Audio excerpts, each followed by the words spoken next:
هل صحيح أن الديمقراطية فشلت في البلاد الإسلامية؟ لماذا لم تنجح في بلاد مثل باكستان وتونس وإيران؟ هل صحيح أنها ناجحة في بلد مثل تركيا؟ هل هي النموذج الأمثل؟ هل حققت العدل والرفاهية والحرية للأتراك؟ هل السبب في الإسلام كدين؟ هل السبب في المسلمين؟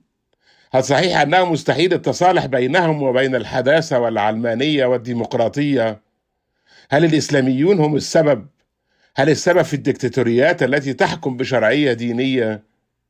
كيف نؤسس لعلمانية ديمقراطية حرة؟ كيف يمكن أن تحميها المجتمعات الإسلامية؟ أهلا بكم في حوارات شعيب.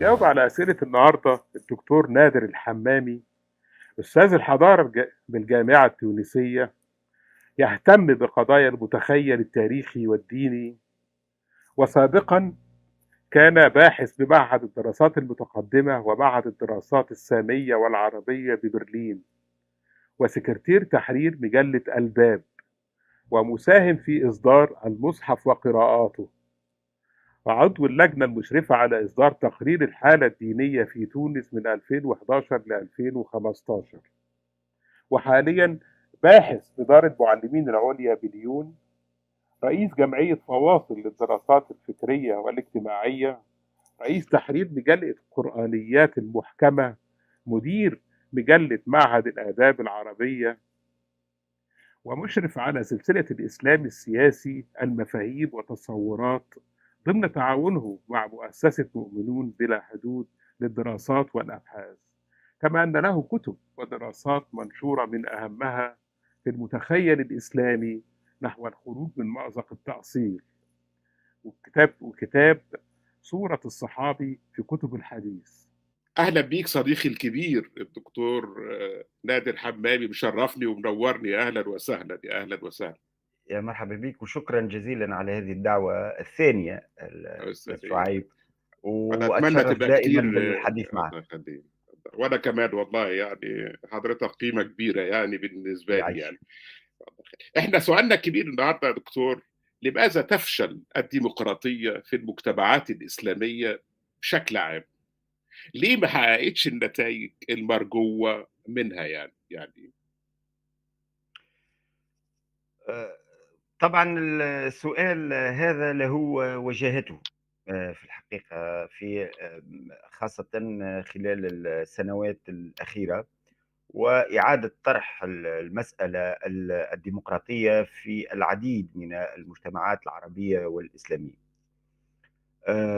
سأعود ربما إلى بعض هذه الأسباب التي تفسر هذه الوجاهة، ولكن آه، وأود في البداية أن أشير إلى قضية إشكالية في تقديري، وهو أن إعادة طرح مسألة الديمقراطية في المجتمعات العربية والإسلامية جعل البعض من الجهات وحتى داخل المجتمعات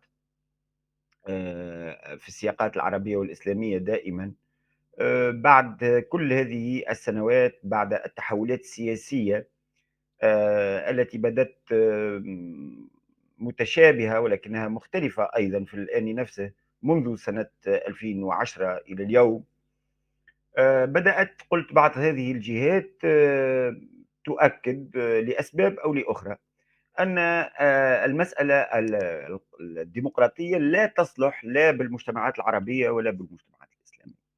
في الحقيقة أود الرد بشكل سريع ومباشر وبرقي على مثل هذا الإقرار. القول بأن الديمقراطية لا تصلح للمجتمعات العربية والإسلامية كالقول بأن العلم أيضا لا يصلح، أو مثلا الحريات العامة والفردية لا تصلح لهذه المجتمعات، ومثل هذه الأقوال لا معنى لها في نهاية المطاف إذا ما أخذنا بعين الاعتبار مفهوم مخصوص لفكرة الديمقراطية نفسها، أي حصرها في مجالات معينة، هي المجال السياسي أو السياسوي الصرف المباشر المرتبط بأشكال الانتظام السياسي أو النظم السياسية، أو أيضا الإجراءات والقوانين والانتخابات وكل ما يحيط بهذه المسألة. لكن القضية الديمقراطية أوسع بهذا من كثير، لأن القضية الديمقراطية لا تشمل فقط الأنظمة السياسية المتبعة أو الإجراءات الانتخابية ومسألة التداول على السلطة والقوانين الضامنة للحريات وغيرها، وكل أشكال المؤسسات وما يتبع هذه القضايا، لأن الديمقراطية هي تعتبر بمثابة القيمة وليست مسألة إجرائية فحسب، على الرغم من الإقرار بأهمية مثل هذه الإجراءات. ما المقصود بهذا الأمر؟ المقصود أن الديمقراطية هي صنف أو نوع أو ضرب من الثقافة تجمع بين الإجراءات والقوانين والأنظمة، ولكن تجمع أيضا مع ذلك الإيمان بقيم ومبادئ كبرى، هي متعلقة بالإيمان بقيمة الفرد، بقيم المواطنة، بالمساواة المطلقة بين المواطنين والمواطنات، بنبذ كل أشكال التمييز سواء كانت على أسس دينية أو عرقية أو إثنية أو جهوية أو طبقية أحيانا إلى غير ذلك من هذه المسائل. والسؤال الذي طرحته وهو مركزي في الأمر يبطن أيضا أو فيه نوع، وأعرف أنك تسأل هذه مثل هذه الأسئلة على لسان من يطرحونه، لأنه أحيانا تطرح بعض الأسئلة ولا نكون مؤمنين بها حتى نرى الآراء ونضعها للنقاش. قلت يبطن هذا السؤال نوع من التمييز الجذري في مستوى القيم والانخراط في القيم الإنسانية بين مجموعتين. المجموعة الأولى تمثلها المجتمعات الغربية بشكل عام، والمجتمعات العربية والإسلامية من جهة ثانية. وهنالك أفكار كثيرة يعني أصبحت تقول إن هذه الديمقراطية إلى غير ذلك هي صالحة في المجتمعات الغربية ولا تصلح للمجتمعات الشرقية والمجتمعات العربية أو المجتمعات الإسلامية. قلت في البداية إن مثل هذا الطرح له وجهته وإن كنت لا أوافقه الأمر. من بين أيضا الأسباب التي تجعل مثل هذا الطرح وجيها، أقول وجيه لا أبرره، هو ما وصلت إليه أقول الديمقراطية كما تمارس في الغرب اليوم. بمعنى أن هذه الدول الغربية بشكل عام والتي ترفع شعارات الحرية وشعارات الديمقراطية ومبادئ حقوق الإنسان الكونية إلى غير ذلك من هذه الشعارات التي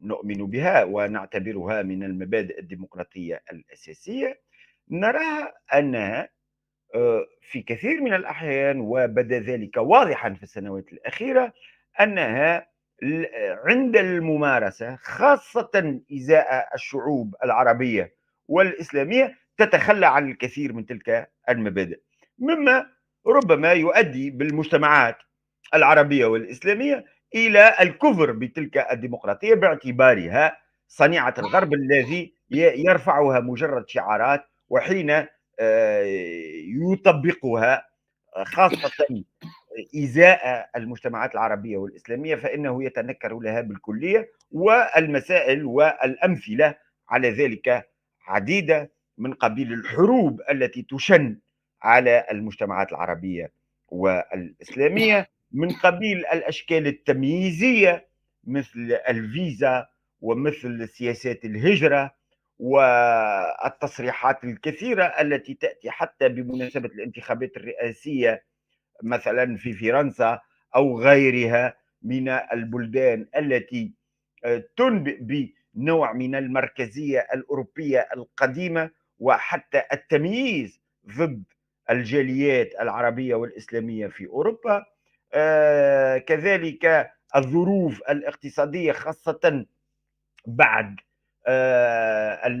أزمة مثلا كورونا، أو وكيفية التعاطي مع تلك الأزمة الصحية، الحرب الروسية الأوكرانية مؤخرا، تصاعد اليمين في الغرب بين ظفرين الديمقراطي وشعاراته التمييزية التي يرفعها. طب يعني كل طب كل هل هذه كل اتفضل. هذه الأسباب قد، لا أقول تبرر، ولكن تفسر أيضا المواقف السلبية، وهي كبيرة، من الديمقراطية في المجتمعات العربية الإسلامية، ولا تجعلها تتبنى تلك المبادئ. ولكن في تقديري أيضا أن السبب الرئيسي الأول والكبير على الرغم من كل هذه الأسباب أن المجتمعات العربية والإسلامية ليس بطبيعتها، وإنما بحكم السيرورات التاريخية وعدة أسباب أخرى، لم تستطع أن تدخلنا، أن تتبنى، أن تؤمن فعلا بالقيم الديمقراطية، ولتفرضها فرضا على الأنظمة السياسية، لتصبح الأنظمة السياسية بدورها أنظمة ديمقراطية. لأن لو لاحظنا حتى في مسار الديمقراطية الغربية، أو كما مورست وتاريخها إلى غير ذلك، سنرى أن تلك الديمقراطية نفسها كانت مرفوضة في الغرب في البداية، مرفوضة تماما، واعتبرت في فترات ما منذ القرن الثامن عشر والتاسع عشر، الثامن عشر إلى غير ذلك، هرطقة الأزمنة الحديثة، وحاربتها المؤسسات الدينية، وحاربها المجتمع ولم يقبل ذلك تماما. ولكن تحت السيرورات التاريخية وتبني الثقافة الديمقراطية، وصلت الديمقراطية السياسية لاحقا لتكون النظام الأقل سوءا من ضمن كل الأنظمة السياسية، لأنه لا يوجد نظام سياسي خال من العيوب. ولكن ما توصل إليه إلى حد اليوم أن العقل البشري هو أن الديمقراطية هي أقل الأنظمة سوءا. طبعا نحن هنا نتحدث على الأطر النظرية، أما إذا أردنا أن نقيم المبادئ التي يرفعها الغرب بين ظفرين الديمقراطي مع ما يمارسه في الواقع، فإن هنالك في الحقيقة العديد من الإشكاليات. طب يعني هل ايه يعني بغض النظر عن يعني طبعا انا موافق ان في اخطاء بيقع فيها الغرب يعني، لكن ايه هي العقبات في داخل المجتمعات الاسلاميه التي تعطل وتفشل وتجعل الديمقراطيه اختيار فاشل؟ هنالك عدة عوامل في الحقيقة، لأنه عادة هنالك تفسيرات أو توضيحات تجتزئ هذه الأسباب أو تحصرها في عامل واحد، وهذا الأمر غير مقبول، خاصة إذا ما أردنا أن نقارب مقاربة رصينة لمثل هذه الأمور. فهنالك من يحصرها في عوامل الهوية، وأحيانا في عوامل الدين، وأحيانا في الاستبداد السياسي المستشري، أحيانا في عوامل اقتصادية، في المسألة التربوية إلى غير ذلك. ولكن في نهاية المطاف كل هذه العوامل تجتمع مع بعضها البعض، لا أقول فشل الديمقراطية حتى نقر بنوع من الهزيمة النهائية، ولكن نقول لتعطل مسار تبني الخيارات الديمقراطية بأشكالها العامة. لو عدنا إلى هذه العوامل التي قلت مجتمعة، التي تجعل المجتمعات العربية والإسلامية إلى حد اليوم لم تصل إلى تركيز منظومة ديمقراطية، وأقول منظومة ديمقراطية كاملة، لأن الانتخابات وحدها لا تسمح لنا بالقول إن مجتمعا ما هو مجتمع ديمقراطي. مجرد إجراء الانتخاب وتغيير الحكام عبر صناديق الاقتراع، على الرغم من هذا هو مطلوب في المستوى السياسي والمستوى القانوني ومستوى الأنظمة، لكنه ليس كافيا. المسألة الأولى الأساسية التي في تقديري هي التي تتبعها كل العوامل الأخرى، هي ما يمكن أن نسميه البناء الذهنية التي تعيش فيها هذه المجتمعات العربية والإسلامية. فهذه المجتمعات العربية والإسلامية من ناحية بنيتها الذهنية ما زالت مجتمعات قديمة، بمعنى أنها مجتمعات تفكر بأساليب ربما، وتنظر إلى العالم بنظرة أو ما يسمى حتى في الفلسفة برؤى العالم، نظرة ما قبل الثورات العلمية الحديثة، ما قبل تغير الرؤية إلى الإنسان ودوره، وما قبل ربط الأسباب بالمسببات. وهذا واضح حتى في مستوى الحياة اليومية، من تفسير حتى أشكال الانتظام اليومي حتى البسيط. فذلك الأشكال قلت تلك أشكال الانتظام اليومي البسيط في المجتمعات التي نحيا فيها في السياقات العربية والإسلامية بشكل عام ما زالت لم تصل أو لم تدخل أو لم تتبنى التفسيرات التي أتت بها قيم الحداثة في بعدها الشامل، أي في البعد القيمي والمعرفي والعلمي.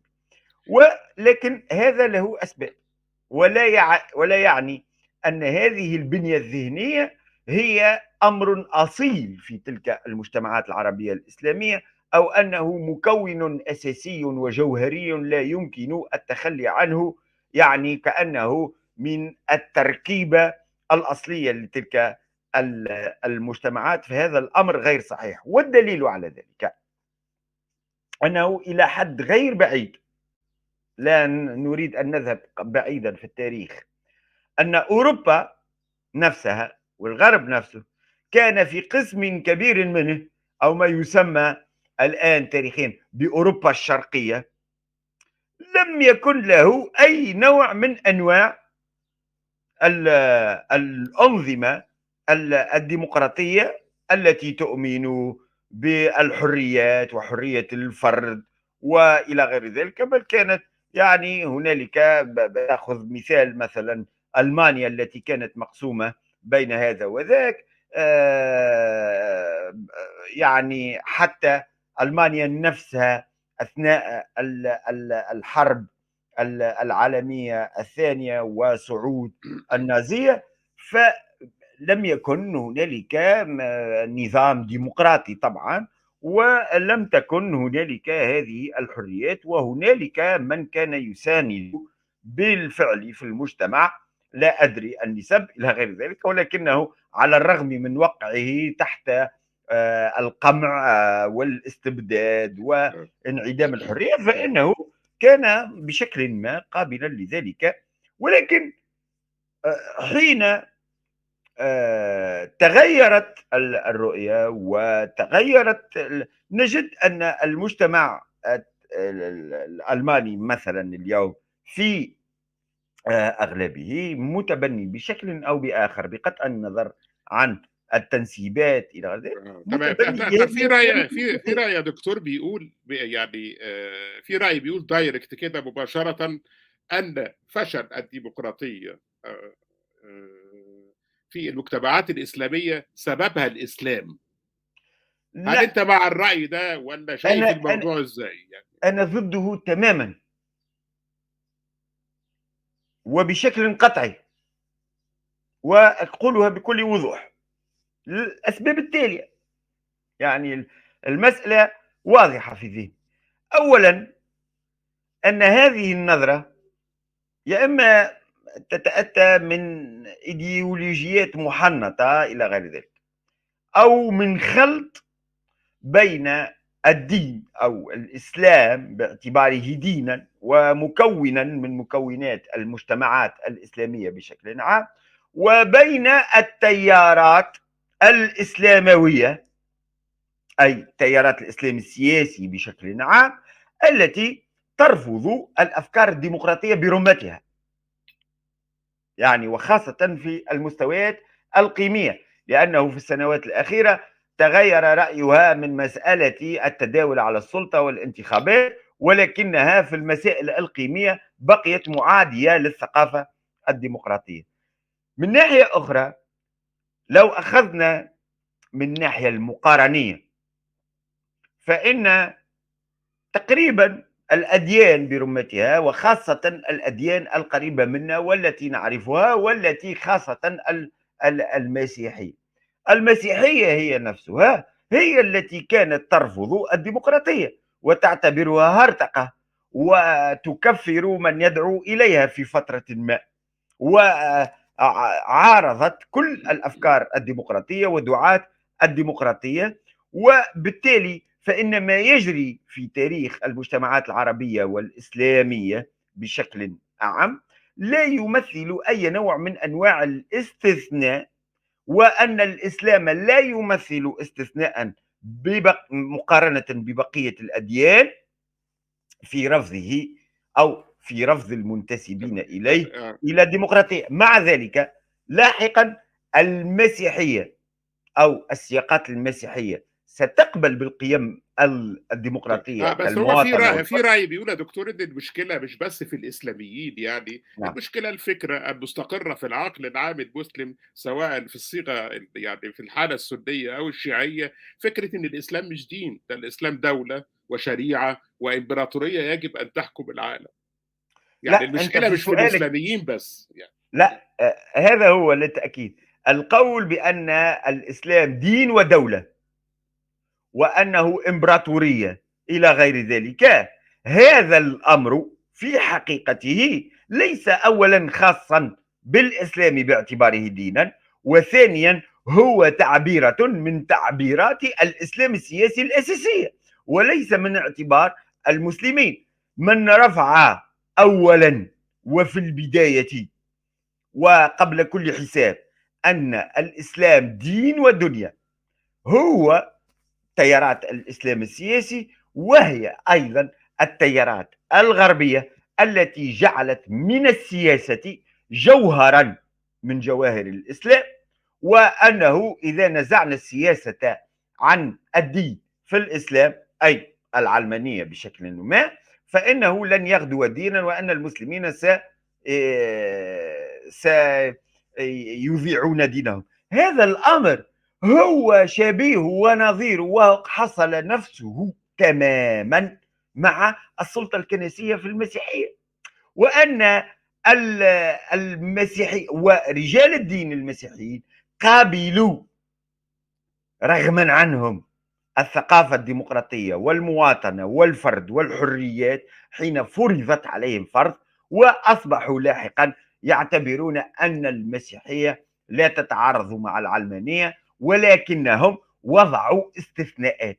من بين هذه الاستثناءات هي الإسلام الذي اعتبروه دينا استثنائيا لأنه يمثل دينا ودولة، وكان ذلك منبعه من برنامج عدائي أولا للإسلام والمسلمين بشكل عام، وثانيا لأغراض استعمارية، وثالثا لتحالف موضوعي واضح بين القوى الإمبريالية والاستعمارية وتيارات الإسلام السياسي، خاصة بعد سقوط الخلافة.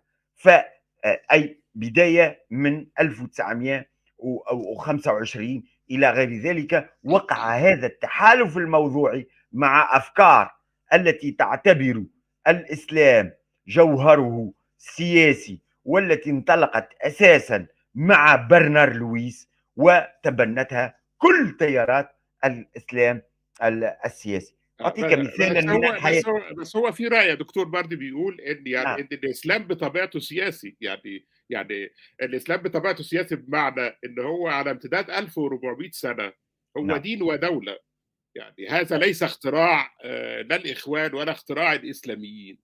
لا، أقول لا. لماذا؟ لأن ال الفصل مثلًا العلماني في أوروبا بشكل قانوني ودستوري لم يتم إلا في القرن العشرين، لم يتم ذلك، بما في ذلك فرنسا مثلًا. وما سبق ذلك كان محاولات لصد الفصل بين الديني والسياسي حتى في السياقات المسيحية، وبالتالي فإن الإسلام لم يكن استثناء قبل تلك الفترة في دمجه أو في نظرته بين السياسي والديني، وأن كل الأديان وخاصة قلت القريبة من المسيحية أو اليهودية هي تحمل هذا الجمع بين السياسي والديني إذا لم تقم بالاختيار العلماني ولم تؤمن بمبدأ الثقافة الديمقراطية ولم تدرس المسألة الدينية أو تقارب المسألة الدينية باعتبار الدين لا يمثل جوهرا كليا هكذا، وإنما يمثل جزءا من الثقافة ولا يمثل كل الثقافة.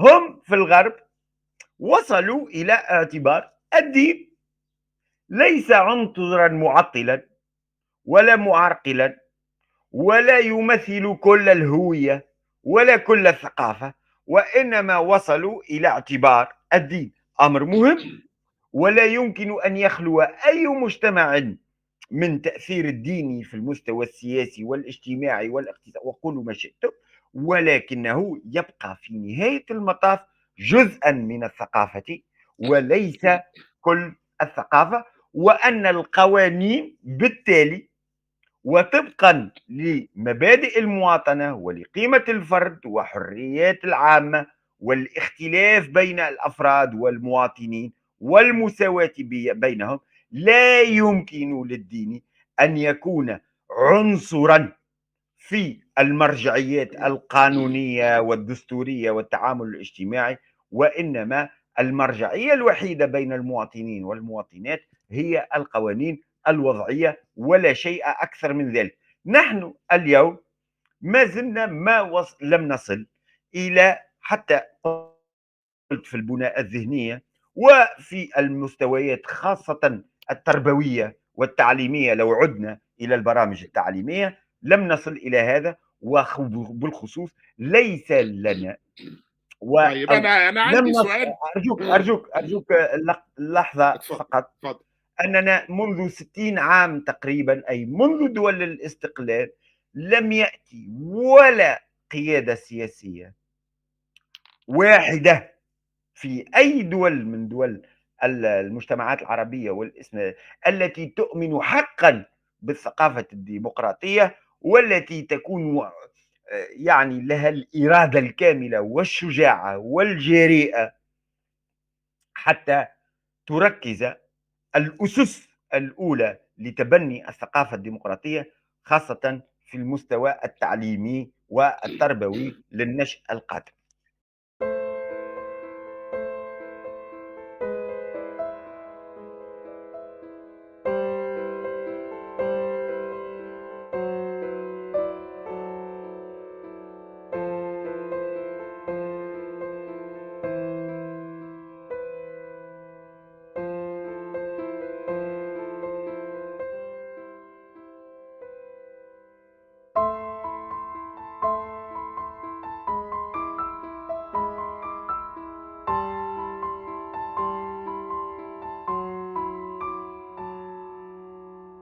طيب هنا في سؤال، يعني في بعض البلاد ذات الأغلبية المسلمة زي باكستان زي إيران عندهم انتخابات وفي رئيس بيمشي ورئيس بيجي وفي أحزاب وفي برلمان وفي خناقات، ومع ذلك يعني أستخدم تعبير قاسي يعني دول فاشلة، يعني إمم. لم تحقق الرفاهية ولا العدل ولا المساواة دي ولا حتى نهضة اقتصادية للشعب. ليه بقى؟ تفسيرك إيه يا دكتور؟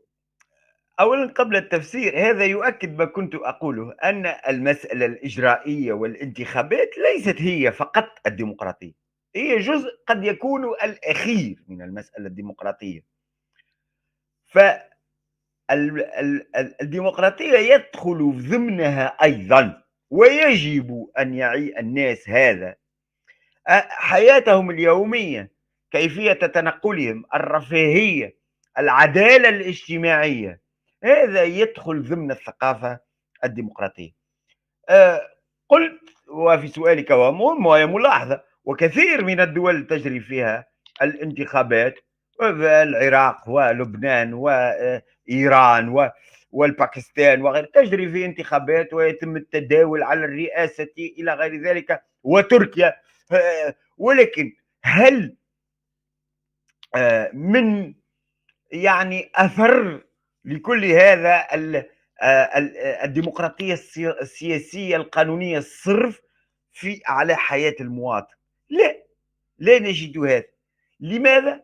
لأنهم هذه البلدان وغيرها في الحقيقة حصرت المسألة الديمقراطية في المسائل السياسية أولا، وثانيا لأن الديمقراطية في كثير من الأحيان شرقا وغربا الآن أصبحت توظف لا للوصول إلى دولة الرفاه، إلى المجتمع السعيد، إلى توفير الحاجيات الأساسية والكمالية أيضا للمواطنين باعتبارهم مواطنين، وإنما الديمقراطية نفسها أصبحت آلة أو أداة، أولا لمجرد إصباغ المشروعية الشكلية على الانفرادات بالحكم. والمثال الواضح عندي وفي ذهني هو الانتخابات التركية، في وكذلك أيضا نوع من الشكليات التي بموجبها تصبح هنالك نوع من الشرعية الدولية أمام الدول الأخرى الكبرى، أمام الضغوط الاقتصادية والإكراهات الاقتصادية والصناديق الممولة، حتى لا تخرج عن المعايير التي وضعت. وكذلك في المستوى الخارجي لا ننسى أن الديمقراطية أحيانا أقول بهذه الشكليات الانتخابوية والشكلية والأنظمة السياسية والتحالفات إلى غير ذلك أصبحت مجرد سيف مسلط على البلدان الفقيرة من البلدان الغنية والقوية، والتي لها أثر كبير في المنح وفي التمويلات وفي المستوى الاقتصادي، لتكون سيف مسلط على من يحاول الخروج عن ما تريده هذه الدول بس هو تصديرا. تمام منتشر في اوساط المسلمين يا دكتور، يعني سواء سنه حتى او شيعه، ان تجربه تركيا تجربه ملهمه. يعني في انتخابات كسب فيها اردوغان بالعافيه، ويعني نعم. بصعوبه يعني نعم. وكذا، وان احنا علينا ان نعم. نقلد هذه التجربه. يعني حتى في مصر ناس مش اسلاميين يعني نعم. نعم. من خارج مربع الاسلاميين بيقولوا انها تجربه ملهمه، وان احنا المفروض ان احنا نعمل زيها. وحضرتك شايف انها تجربه ديمقراطيا فاشله يعني؟ ازاي يعني؟ هي ديمقراطية شكلية فعلا، وسأقول لك لماذا. للأسباب التالية: أولا هنالك عدة عوامل جعلت هنالك صورة نوعا ما يعني لا تطابق الواقع. وهذا القوى التي تؤثر في البناء الذهنية العامة بشكل عام وفي المجتمعات العربية والإسلامية.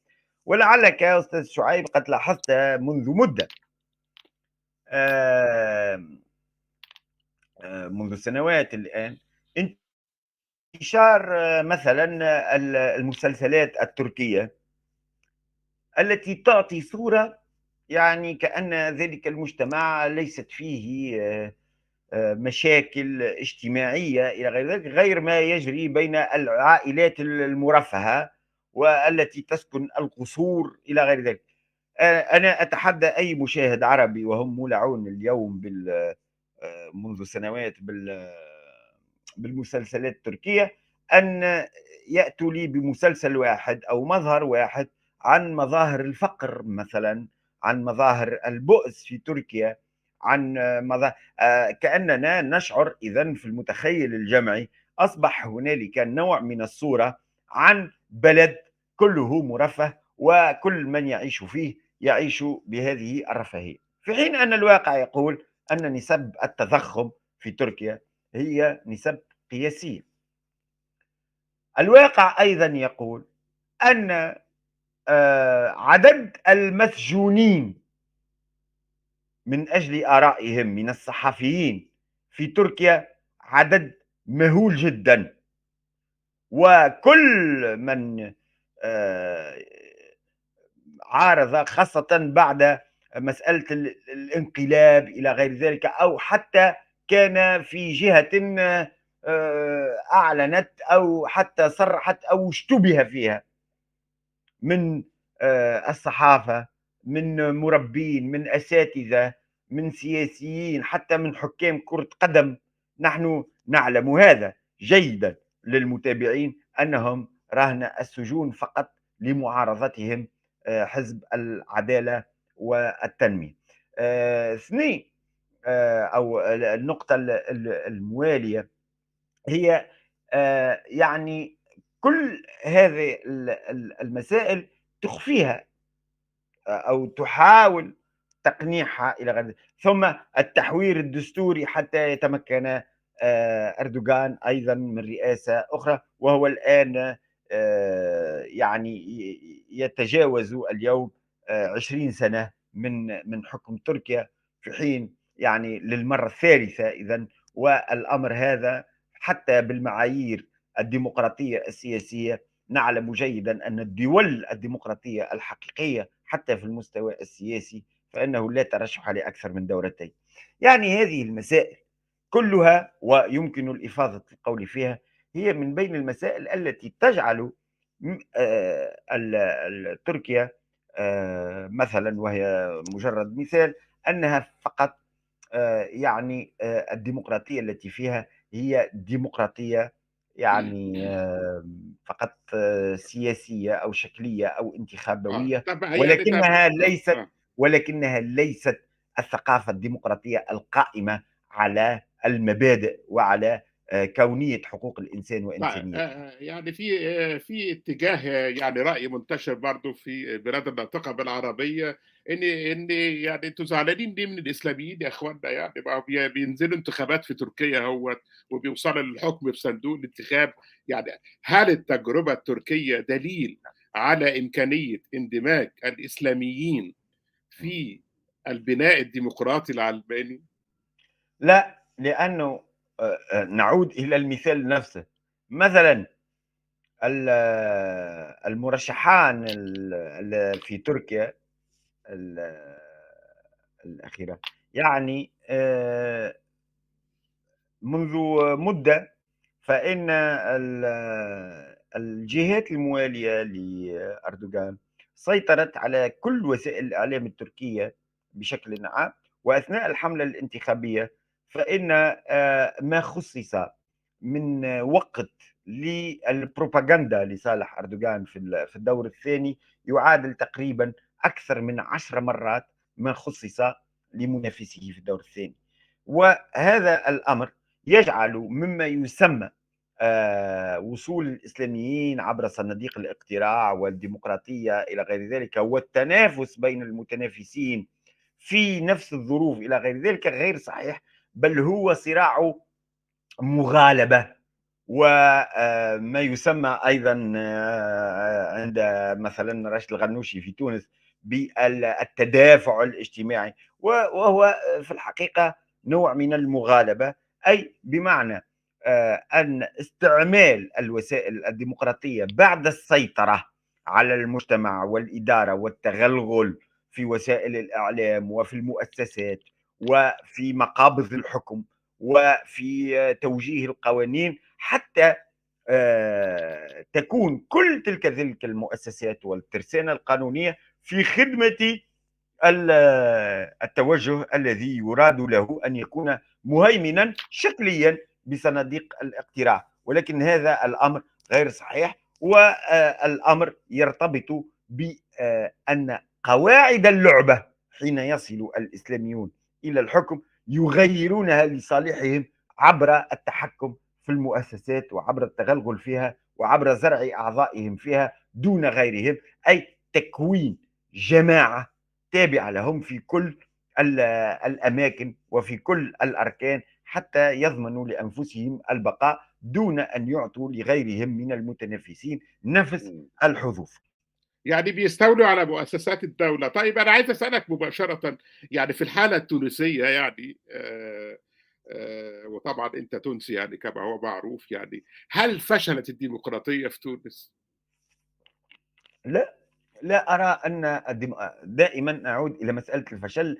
أنا لا أؤمن أن الديمقراطية بمعروفها بالمفهوم الذي قدمته أي ثقافة ديمقراطية يمكن أن تفشل.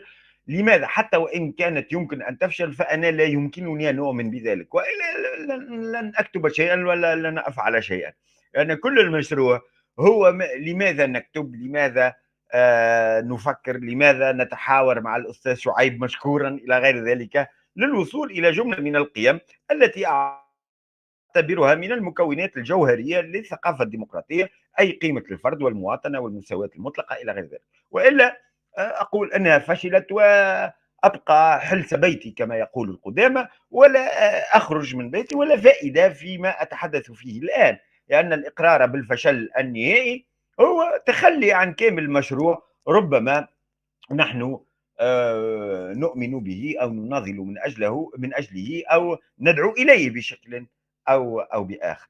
لكن الديمقراطية نوع من المسار، نوع من المسيرة، وكل مسيرة ربما تنطلق، تتعثر لمدة ما، تتراجع، تأخذ أشكال ربما محافظة، تأخذ فقط الشكل وتتخلى عن جوهر الثقافة الديمقراطية. وأعتقد أننا ما زلنا إلى اليوم في تونس لنا ما اكتسبناه ونحاول الدفاع عنه والمواصلة فيه، وهنالك أيضا ما تم التراجع عنه بشكل أو بآخر ويثير المخاوف عن التراجع عن جملة من المكتسبات الديمقراطية، خاصة في الأطر التشريعية والقانونية والنظام السياسي إلى غير ذلك، ومما قد يؤدي إلى تراجع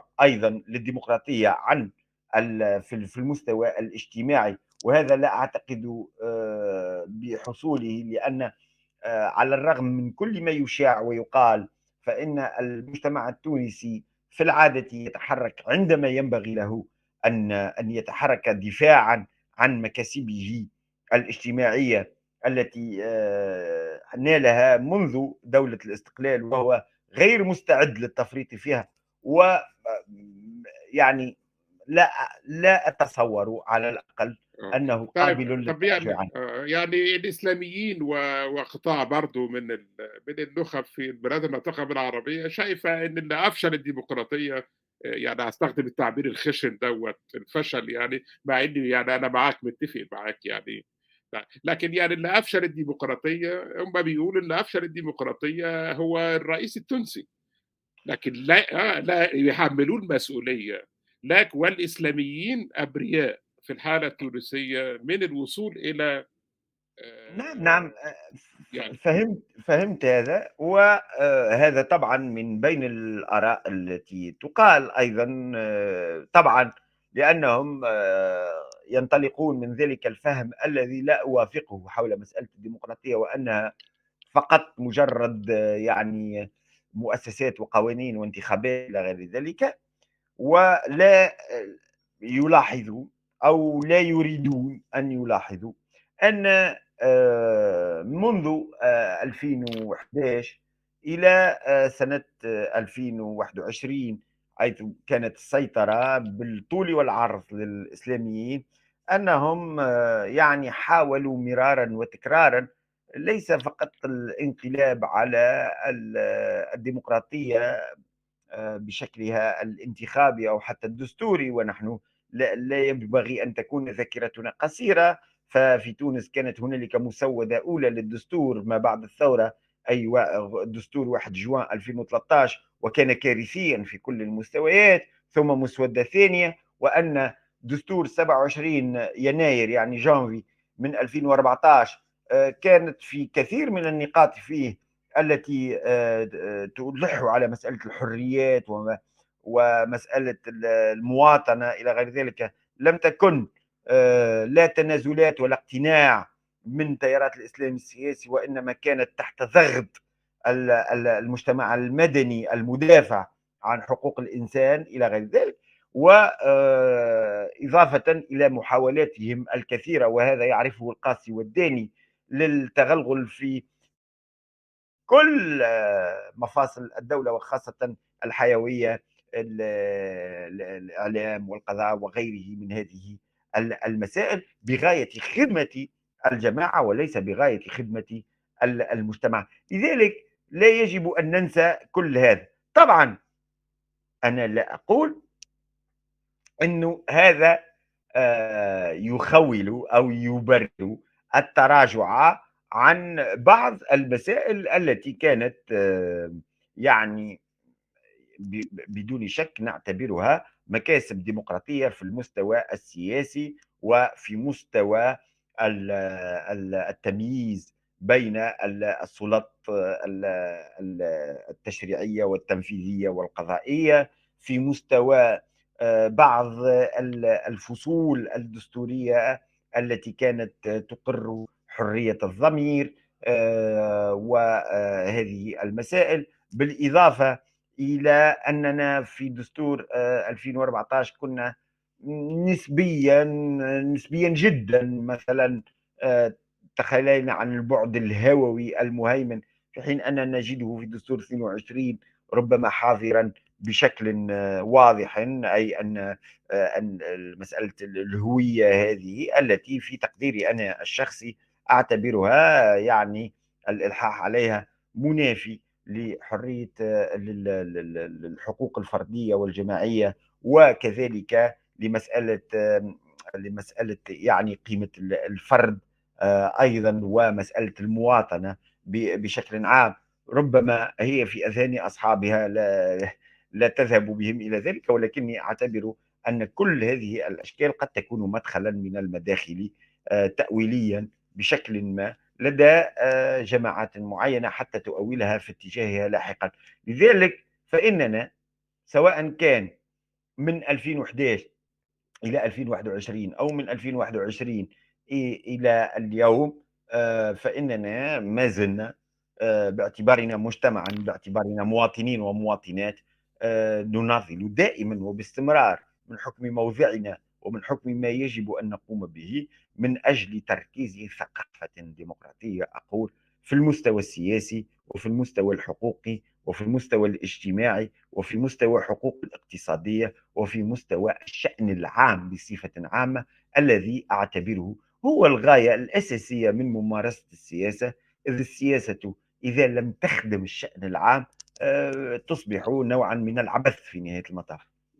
طيب يعني هل بتوافق على الرأي ده اللي شايف إن البلاد الناطقة بالعربية هي الصراع اللي فيها ما بين نوعين من الإسلام السياسي، نوع بتاع الإخوان والإسلاميين، ونوع تاني بيحكم بشرعية الإسلام وبيدي شوية حريات اجتماعية؟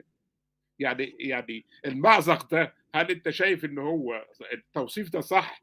وهل ده موجود منذ الاستقلال عن الاستعمار؟ والله شوف، هنالك فروق نوعا ما، ولكن هنالك فروق، ولكن هنالك نقاط تلاقي بين أولًا أنا لا أؤمن بهذه التفريعات الكثيرة بين التيارات الإسلام السياسي، لأنها في الجوهر في البنية الذهنية التي تحركها هي تشترك فيما بينها. لذلك لا أؤمن بتيارات سياسية معتدلة وأخرى متطرفة وأخرى متشددة، فبنيويًا هي تقريبًا لها نفس البنية الذهنية التي تتحرك فيها، وتنتهج تقريبًا نفس أقول الخط الفكري، وإن اختلفت الأساليب.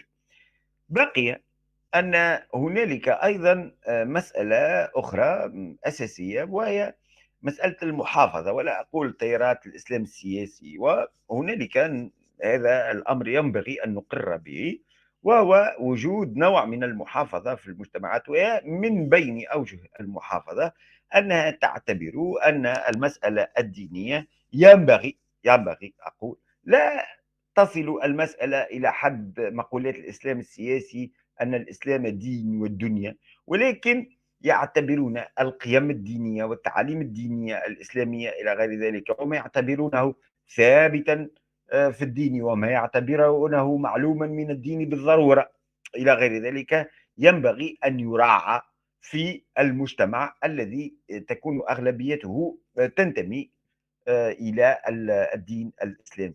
وهذا الفرق كبير جدا. لماذا؟ لأننا في المجتمع نجد مثل هذه الفئات التي تقول ذلك، ولكنها في الآن نفسه تختلف جذريا عن مقولات الإسلام السياسي، ولا تتبنى مسألة توظيف الدين في المسألة السياسية كما يفعل الإسلاميون، وإنما هو نتيجة طغيان المحافظة التي قصّرت دول الاستقلال في الحقيقة، ربما عن قصد وأحيانًا عن حُسن نية لا أدري، ولكن عن توضيحها بشكلٍ عام، وتوضيح أن مثلًا تبني القيم الحديثة ليس تفسُّخًا، وليس نبذًا للهوية، وإنما هو في إطار التقدم، وفي إطار تطور العقل البشري وتطور المجتمعات، ولم يفهموا أيضا أن تبني مثل هذه القيم هو ما سيعطيها تلك المجتمعات، سيعطيها قيمتها الحقيقية باعتبارها أفراد وأحرار ومسؤولين ومواطنين ومشاركين في الحياة السياسية وفي الحياة العامة وفي الحياة الاقتصادية. ويعني مما راكم مثل هذه المسائل، وللأسف نقول بعد أكثر من 60 سنة من دول الاستقلال لم تتمكن هذه الدول اليوم من فرض هذه الكسر الحاجز بين المجتمعات وتشبثها بنوع من المحافظة الذي آه، قد يفقدها الكثير من حقوقها، وإن كان المشكلة أنها لا تدري ذلك. يفقدها الكثير من حقوقها دون أن تشعر، وهي يعني لا تعي بشكل جيد أن التمسك بتلك المحافظة قد يجعلها مجتمعات ذات مواطنين ومواطنات من درجة ثانية. آه. طيب يعني انت اتكلمت اثناء الحلقه يا دكتور اكثر من مره عن الثقافه الاسلاميه انا اسف الثقافه الديمقراطيه واهميتها طيب ماذا نفعل حتى نؤسس لدول علمانيه ديمقراطيه حره في المجتمعات الاسلاميه؟ ماذا نفعل حتى نحمي الحريه من اعداء الحريه؟ أولا هنالك مسائل أساسية، وسآتي إلى سؤالك بشكل مباشر. هنالك قضايا آه، لا يمكن أن تحل يعني بين يوم وليلة هكذا. فأنا اشتغلت في المدة الأخيرة على البرامج التعليمية في تونس إلى غير ذلك، وبينت أنها مع مجموعة من الأصدقاء والصديقات أنها برامج تعليمية لا يمكن أن تؤدي إلى تكريس ثقافة ديمقراطية أولا. لأنها قائمة في كثير من الأحيان على هويات متعددة ليس مجال الحديث فيها، وهذا الأمر في اعتقادي لماذا أقوله في البداية أساسي وجوهري. ثانيا، الديمقراطية أو الثقافة الديمقراطية صحيح يجب أن تحمى من أعدائها وهم كثر ومتربصون بها، والمسألة التربوية والتعليمية كما قلت أساسية، ولكن هنالك مسائل أخرى وهي التالي: أنه كل ما يرتبط بالترسانة القانونية والتشريعية التي تكرس فكرة التمييز بين المواطنين والمواطنات في كل أبعاده وأشكاله ينبغي أن تغير بشكل قانوني واضح. اثنين، لا يمكن أن تواصل هذه الدول أنت مثلا تونس وغيرها، وآخذ المثال التونسي، أن تقوم بنوع من الترميق المستمر بين أشكال الهوية القائمة على الدين وبين قيم الحداثة، وهو ما دأبت عليه منذ استقلالها أي منذ سنة 1956.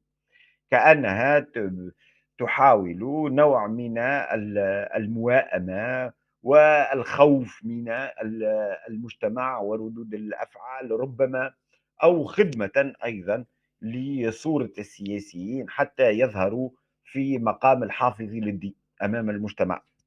وهذه الأشكال الترقيعية والترميقية يجب في حقيقة الأمر التخلي عنها، ولدينا الكثير من القوانين وحتى الفصول الدستورية التي تكرس مثل هذا الأمر. ثالثا، إذا وصلنا إلى هذا الأمر يصبح كل جماعة معينة لها الحق في الانتظار، ولكن ما لم تخالف القانون الوضعي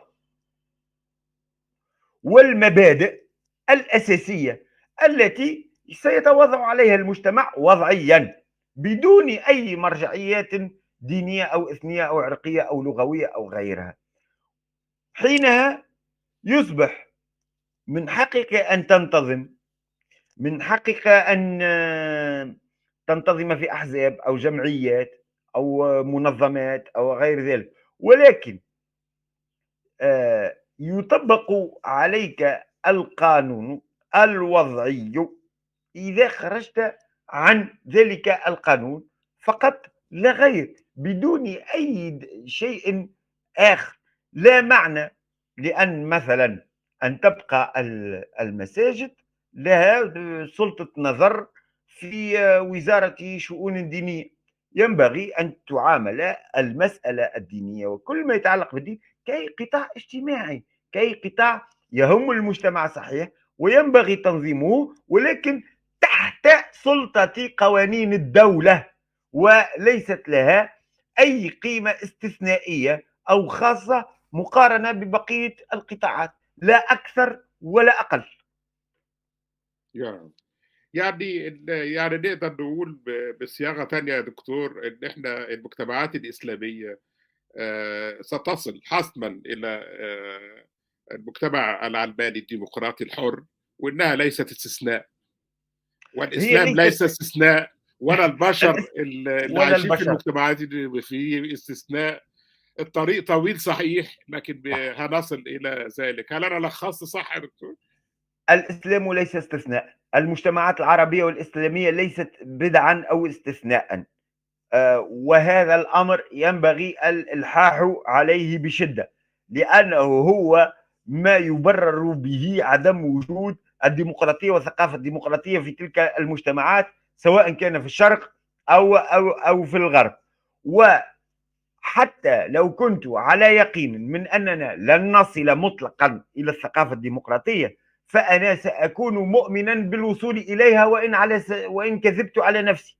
لماذا؟ لأنني لو انقطعت عن الإيمان بذلك وأقررت بالفشل النهائي سأبقى في بيتي ولن أفعل شيئا ولن أكتب شيئا ولن أتحدث في شيء، لأنني لا أقرأ هذه الكتب ولا أحبر هذه المقالات ولا أراجع الموروث الديني ولا أساهم في الفضاء العام فقط هكذا للترفيه، وإنما لهدف واحد وأساسي، وهو الوصول بهذه المجتمعات التي ننتمي إليها، والتي نحن جزء منها، والتي أيضا ننخرط في مشاكلها، إلى أن تصبح مجتمعات تتبنى الثقافة الديمقراطية وتحقق فيها دولة الرفاه، وأن يجد كل مواطن وكل مواطنة فيها حقوقه في إطار القوانين وعلى قدم المساواة وبكل العدالات الاجتماعية الممكنة وبالضمانات القانونية التي لا تميز بين مواطن ومواطنة أو بين مواطن وآخر على أي معيار كان. هذا هو الهدف في نهاية المطاف. شكرا جزيلا صديقي الكبير على التلخيص يعيش. الرائع دوت. شكرا جزيلا، شرفتني ونورتني. شكرا أنا تشرفت جزيلا. بك ويعطيك الصحة.